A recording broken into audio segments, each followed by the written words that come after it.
Hello, ladies and gentlemen, boys and girls, people of all ages, sexualities, and identities, and welcome back to another Doctor Who review. And today's review is Joy to the World. Now, before we get into this review, spoiler alert, spoiler alert, spoiler alert. So please, take the warning before we get into this review. You have been warned. Now, without further ado, into the review. So the story starts off with a young lady named Joy booking into a room in a hotel in London. On arriving at the hotel, she frantically jokes with the receptionist about being single. Points out that is it that obvious, and so the receptionist points out, no, I was asking you what type room you want, whether you want a single bedroom. Then they proceed to go to the room, and once Joy is left alone by herself, suddenly a mysterious lizard-type man approaches her, walking into the room with a briefcase. Unsure what to do, Joy begins to frantically panic. She doesn't know how to react. Has no clue where this lizard man came from, or indeed why he's in her room. And then, just to add matters worse, it comes down to the Doctor appearing with a pumpkin latte and a ham and cheese sandwich. And then, from there, we begin to go backwards in time to start the story from where it all began. The Doctor arrives in a space and time hotel in the very far future. Bored and needing a coffee, the Doctor begins to walk around and begins to look for a machine to fill up his cup. Inspecting the hotel, he begins to become suspicious of something as soon as he sees a man who doesn't seem to be moving or even turning or even making much of a move around the hotel. But then the Doctor decides to leave it be and continue with his activity. Upon arriving at the coffee machine, the Doctor is interrupted by a member of the hotel staff. Doctor rushes back into his police box and then comes darting back out in his normal uniform.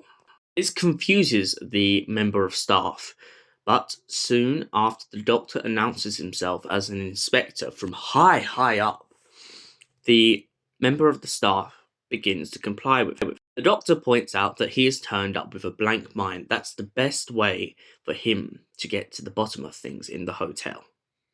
Believing the Doctor, the member of staff begins to query, then why are you here? And what is this all about?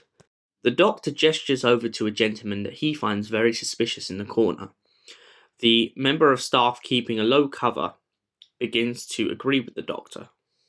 After agreeing with the Doctor on the terms of what is happening, he then explains to the Doctor that they are having Christmas everywhere, all at once, in the Space-Time Hotel.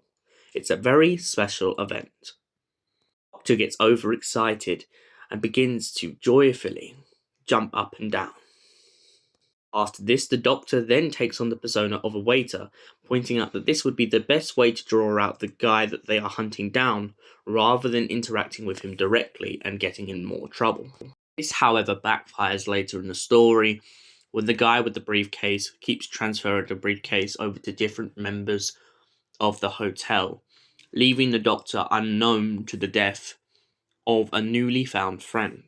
After acquiring the food that the Doctor ordered from the hotel to start transporting around from door to door, the Doctor begins to jump in and out of different time zones. In doing so, he begins to affect time itself, becomes part of events, and begins to interfere in places where he doesn't need to be. The Doctor eventually catches up with the guy with the briefcase, but instead it's no longer the guy that he was chasing down. Instead, it's a Silurian who worked at the hotel, at the Time Hotel. So confused by what situation is unfolding, begins to question why the Silurian is holding the briefcase, and all he keeps getting in response is the seed, the skin, and the sky. No, I got that completely wrong. The seed, the human flesh, something the seed will be born. Joy becomes very agitated in her own room, whilst the person who works downstairs in reception comes up and offers her towels. Confused about what's going on, but choosing not to question it at all, she begins to realise that what's going on is something over extravagant and she really doesn't want to get involved. Joy begins to act very, very, very weird, and this begins to scare the Doctor, especially after she gets cuffed to the briefcase. Sadly for our silurain new friend, he is dying, and the Doctor, in his last moments for the Silurian, is asking about his story in the Time Hotel. The Silurian points out that the Time Hotel was the only place that ever treated him like a person, and that is why he went and worked there. After the Doctor opens the briefcase on Joy's wrist, they begin to have a self-destruct activate. Joy asks the Doctor to shut the briefcase, but the briefcase has a failsafe and a digital code that the Doctor doesn't know the answer to. All of a sudden, a future incarnation, well, the same incarnation, but from a future point in his time, the Doctor turns up and gives the past Doctor the code to stop the briefcase from going off. This paradox can only be opened for a very small amount of time, and so the future Doctor takes Joy away and decides to lock the past Doctor in a room. The past Doctor, confused, angry, and sad, is locked in the hotel room. No Tardis, no escape, no Vortex manipulator. Completely stranded on Earth, with no way of getting out, except from a very small time window in 1 year's time. Now for the next bit, I really want to give a massive round of applause to this actress, and I hope I pronounce her name properly. Stephanie DeWaley. Brilliant actress, absolutely fantastic, and in this episode she kills it. The Doctor gets trapped, of course, as I just mentioned, in a single century where he cannot leave for a whole entire year. And so he ends up working at the hotel that Joy was staying at. This gives the Doctor time and clarity to really heal his mental health. And what makes it even more phenomenal is Stephanie DeWaley's receptionist character. She is there for him. She is the friend and the person to lean on. She is the person who gave him an opportunity, and not only gave him an opportunity, but treated him as a human being, something that to him has always been so foreign, so strange. To finally lay there and have someone who is willing to put up with you for a whole entire year. And the sad news of this story is that eventually the Doctor has to leave. She gets so emotionally attached to this character. She's had problems with partners and everything else that's gone on outside of the hotel, and he has never once judged her for it. And she, in return, has never once judged him. And that's what makes this so beautiful of a story. That it really culminates humanity at its best, at its finest. To finally have someone who feels accepted and feels loved is what makes this story such a joy to watch. Yeah, back to the story. So the Doctor eventually catches up with Joy. He becomes the future person, and the loop slowly but surely closes. But his problems aren't over yet. After locking his past self in the hotel where he'd stay for an entire year, the Doctor is now left with Joy, and he knows the only way to break her brainwashing is to make her believe she is insignificant, which is never the truth.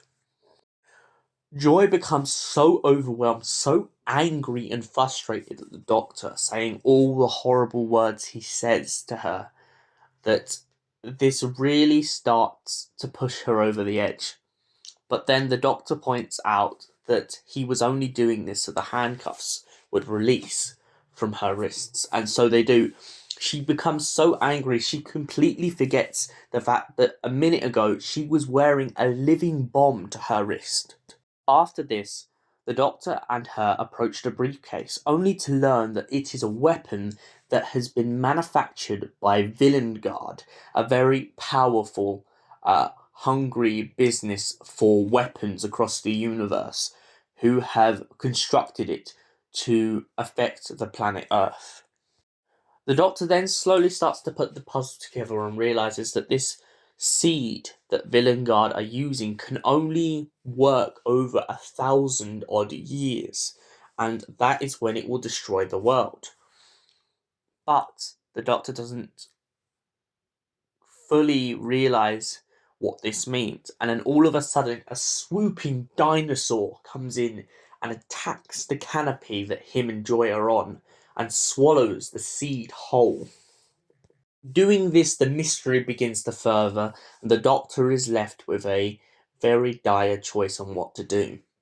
Eventually, him and Joy decide that they need to travel into another one of the time windows from the doors in the hotel in order to stop the seed getting to the 21st century and destroying the world. The Doctor and Joy eventually track down the seed to a single location in which they eventually realize that the seed is trapped behind a door in a tomb. But there's one problem. The tomb is locked and the Doctor has no way of opening it until he remembers all the time windows he had jumped through, even the one far off in Alaska. So he sneaks back to Alaska, grabs a bit of rope, and then he sneaks back onto the Orient Express, tying one end of the rope to the end of the Orient Express and the other end to the tomb. Yes, it's a bit timey-wimey, but then he manages to get enough force from the Orient Express to break open the tomb. The sprints past cavemen, Tudors, and many more people from history as he attempts to get back to the tomb. But little does he know it's already too late, and Joy has taken the seed into her own hand. The seed then becomes part of her, and Joy becomes the joy to the world. She becomes a star and becomes incarnations of everyone who the seed has consumed. She points out to the Doctor that she is finally free and she is finally doing the things she was always meant to do. The Doctor points out that this was never supposed to happen and that he wishes that he could have saved her, not let her die. And Joy points out that she didn't die. She just became something new. And when the Doctor tries to point out about the whole situation with the hotel room, the sad, lonely, desperate hotel room, Joy points out, but he spent a year there. And by spending a year there, he finally got the recovery he needed. He finally got someone by his side to show him what he's missing. All the problems, all the grief he's been putting himself through, he finally got to live and accept it. And this was Joy's gift to him. He gave him the gift of being free to be happy, to let go of burdens, to finally live as he is, and not as what he was. Later on, the Doctor then realizes exactly where he is, and as Joy goes shooting off as a shooting star into the sky, and we get a playback of the sad memory of Joy's mother, and Joy being the only one left in her family, as she takes on this new endeavour. The Doctor soon realizes that she is not just any star, but she is the Star of Nazareth, and a very key feature which people would see for millions of years over and over again as they look up into the night sky on Christmas and look at the Christmas star. So, overall, Joy to the World, what was my thoughts? Well, it's an incredible story, a heart-wrenching tragedy, comedy, and I could name so many more things this story was. Was it Christmassy? Of course. It had its elements of Christmas. It had one year, another year, and most of all, it had togetherness. And that's what I think. Stephen Moffat, I want to give you a high five, mate, because this story is one of your best.